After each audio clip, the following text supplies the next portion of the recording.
बात पूछूँ, कोई भी गाना पूछूँ, उससे पहले सबसे पहले मैं जानना चाहूँगा आपकी लाइफ की पहली मेमोरी, जब आप छोटे थे, अब सबसे पहले क्या याद आता है? मुझे नमस्कार सबको। यार मेमोरी यादें बहुत हैं, क्योंकि यादें छोटी छोटी यादें और वक्त के साथ हमारे जहन में बड़ी हो जाती हैं, बड़ी खूबसूरत यादें रहती हैं, वो रह जाती हैं। लाइक बचपन में मुझे क्रिकेट का बहुत शौक़ था। बचपन तो एवरेज था, ज़्यादा इतनी मिडिल क्लास फैमिली से थे हम भी, और मालूम नहीं था क्या होना है। स्कूल्स में पढ़े, सरकारी स्कूल में पढ़ा हूँ, और अच्छा सरकारी स्कूल में पढ़ा हूँ, तो सोच थोड़ी जो मेरी सोच है आज गानों में लग रही है। बचपन में क्रिकेट खेलता रहा हूँ और स्कूल जाता रहा हूँ। नेचर ऐसे ही था, मुझे लगा, मैं आज अपने आप को देखूँ तो लगता है नेचर में कहीं बदलाव नहीं है। बचपन का नेचर अभी का नेचर एक ही है। और एक मेरे को याद है कि मैं और मेरी सिस्टर जा रहे थे, तो बूंदियों का छत्ता होता है, जो याद है आपको, तो छत्ता है, तो मैंने पत्थर मार दिया। मुझे इतनी ज़्यादा पता नहीं था क्या होती है मधुमक्खियाँ, तो जब उन्होंने मुझे काटा तो पता लगा मधुमक्खियाँ क्या होती हैं। तो मैंने पत्थर मारा तो वो फैल गई और पूरा हमारे शरीर में मतलब मोटे मोटे ऐसे स्वेलिंग हो गई थी। तो फिर वो पता नहीं क्या करके 2-4 दिन में ठीक हुई।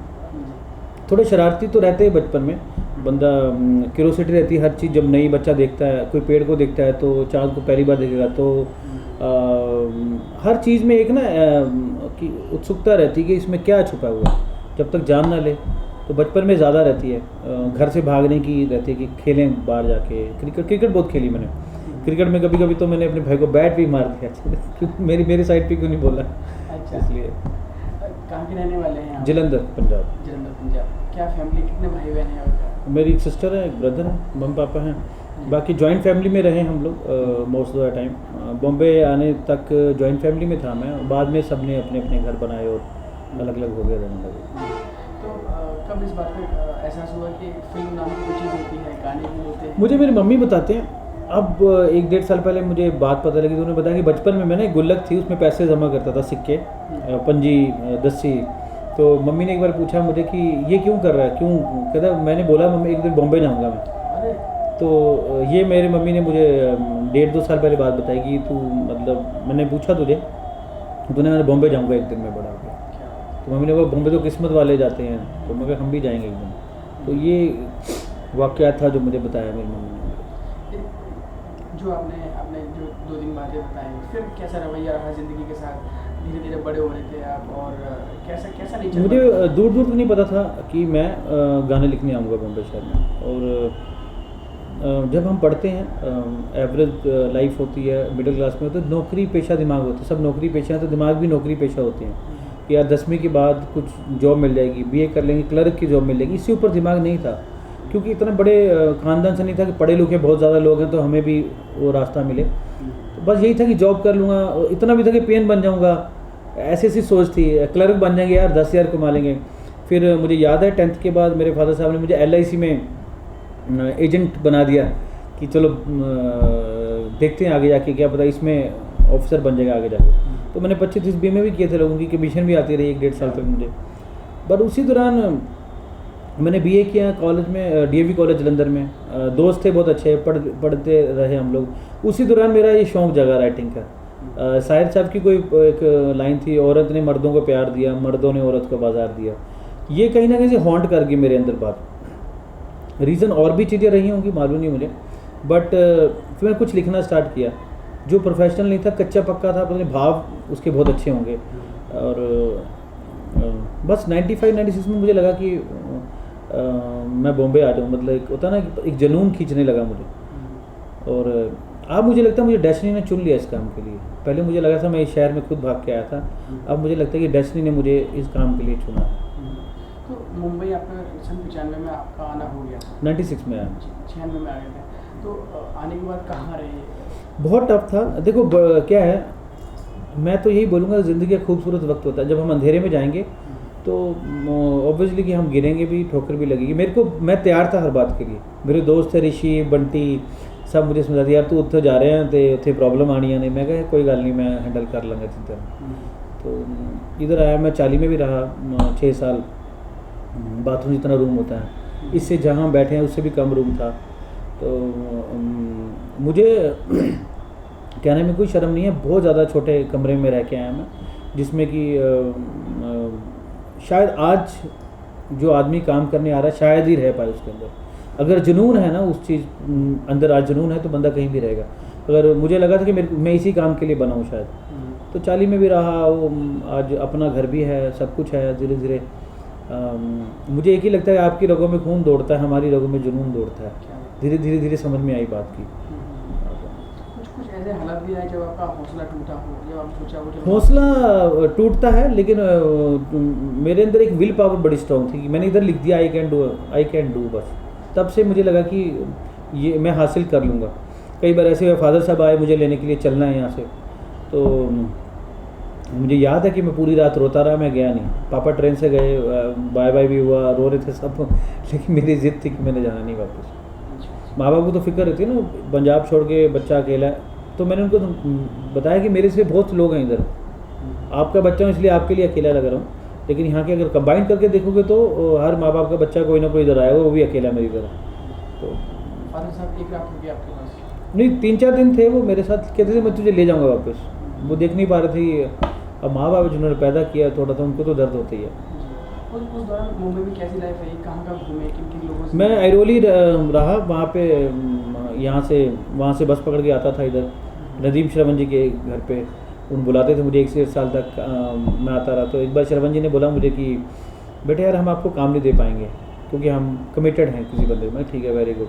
वो आखिरी दिन था, मैं जा रहा हूँ, बरसात का मौसम था, तो आंसू भी निकला यार। 1-1.5 था, भागता रहा, जिस बंदों के पास कुछ नहीं हुआ। फिर नई जर्नी स्टार्ट हो गई।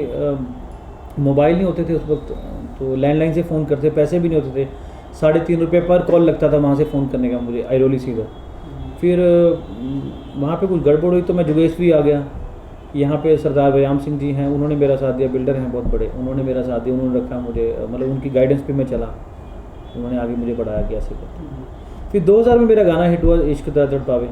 पैसे की ज़रूरत थी तो दुबई, मेरा पहला गाना था, संजीव कोहली हैं मेरे दोस्त यहाँ पर, उन्होंने रिकॉर्ड किया था। दोस्ती हो गई, उनके घर पे आना जाना हो गया।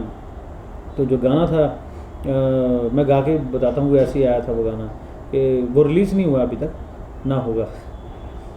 मैं प्यार करूँ तो शर्माए इकरार करूँ तो शर्माए, मैं करूँ तो क्या करूँ, हाय हाय इनकार करूँ तो शर्म। ऐसा था। उस दिन मुझे 1000 रुपये मिला, तो मुझे लगा एक गाने का 1000 रुपये मिला। जब दूसरा गाना रिकॉर्ड हुआ तो मैंने पैसे मांगते, कंपोजर साहब ने बोला नहीं, वो 2 गानों की पेमेंट थी। ठीक है सर।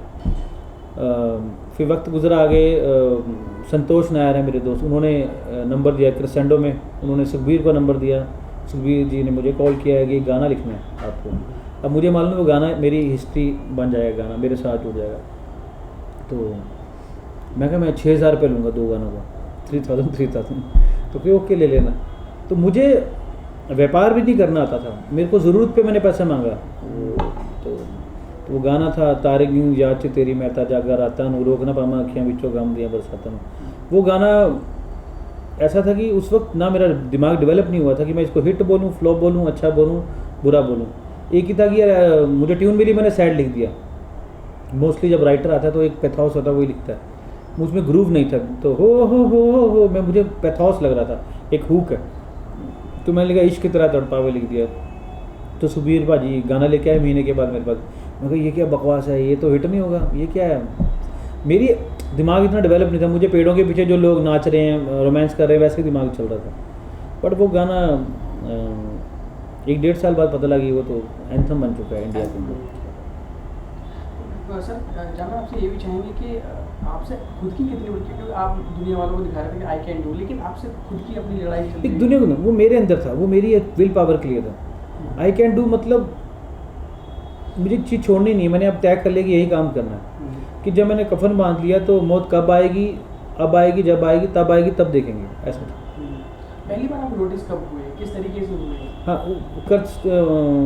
भागते भागते भागते एक फिल्म मिली दोस्ताना, विशाल शेखर से मिला, तो गाना मिला माँ का लाडला बिगड़ गया, देसी गर्ल। 2 गाने लिखे, वो टर्निंग पॉइंट थे लाइफ के। वो मतलब वो मुझे, उन गानों ने मुझे प्लेटफॉर्म दे दिया कि एक राइटर है जो पंजाबी लिखने वाला आ गया।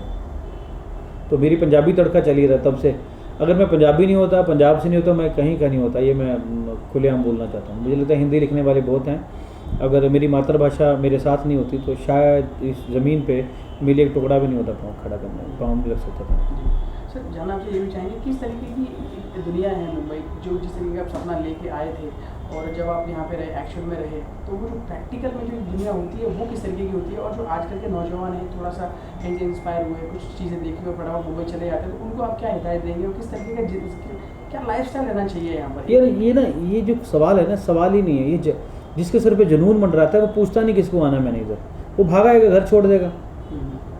ये जुनून ऐसा है मेरी नज़र में कि एक आदमी 7 माले पे खड़ा है और निचाई से डर जाता है, वही आदमी अगले दिन आके गिर जाता है, छलांग लगा के सुसाइड कर लेता है।